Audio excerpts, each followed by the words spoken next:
السلام عليكم ورحمة الله. أعوذ بالله من الشيطان الرجيم. بسم الله الرحمن الرحيم. يا أيها الذين آمنوا لا تلهكم أموالكم ولا أولادكم عن ذكر الله ومن يفعل ذلك فأولئك هم الخاسرون. صدق الله العظيم. سورة المنافقون سورة 63 آية 9. mbokki daara ji aaya bi nu leen indil tey mi ngi nekk suratul munafiqun. suratul munafiqun mooy juróom benn fukkeelu saar ak ñett ci kaamil bi.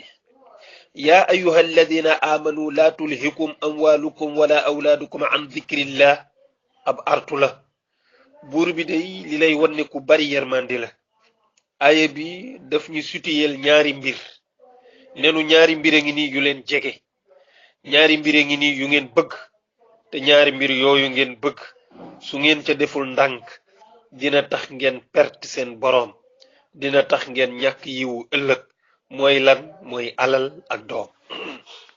mbokk yi, doomu aadama soo ko bëggee jot dëgg-dëgg ku defaroogul laalal alalam wala doomam. nit day mën ngaa séq ak moom lu nekk, waaye seen jote yi gën a gaaw ñaara ci doom lay jógee wala alal. buur bi nee na ñaar yi nag bëgg ngeen ko bëgg goo xam ne jéggi na dayoo ci seen xol, waaye bu ngeen ca deful ndànk dana leen jural ngeen perte seen boroom. te nit nag lu mën a ñàkk te ñàkkul yàlla ñàkkul dara, waaye nit lu mën a am te amul yàlla amul dara. moo tax buur bi duñu artu ne moytu leen yittewoo seen alal yi ak seen njaboot yi ba fàtte yàlla.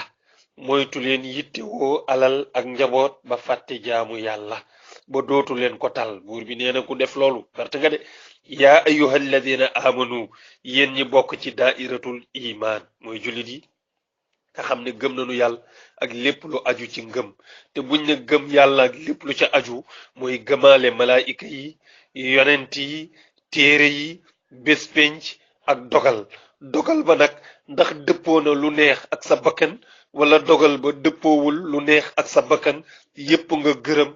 ki mën yegg ci degré boobu ñooñu la buur bi di woo tu ne yéen ñi bokk ci daayiratul iman maa ngi wax ak yéen laa tulhikumu amwalukum wala awlaadukum an zikrillah. buur bi nee na bu leen alal ak doom yitteel ba ngeen fàtte yàlla. bu leen alal ak doom yitteel ba ngeen fàtte jaamu yàlla, parce que nit amul ci kaw suuf lu muy def lu gën a kawe jaamu yàlla. kon boo yitte woo alal bëgg ko ci sa xol, bëgg doom ci sa xol, ba tax àq bi nga waroon a jooxe ci sa boroom jooxe wuloo ko, yow sàggane nga sa boroom.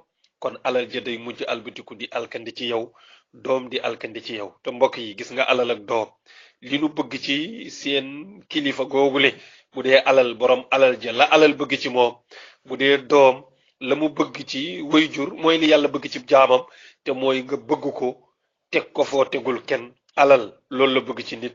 alal li mu bëgg ci boroomam mooy na ko boroomam bëgg teg ko fu mu tegul kenn, wala teg ko fu mu tegul dara.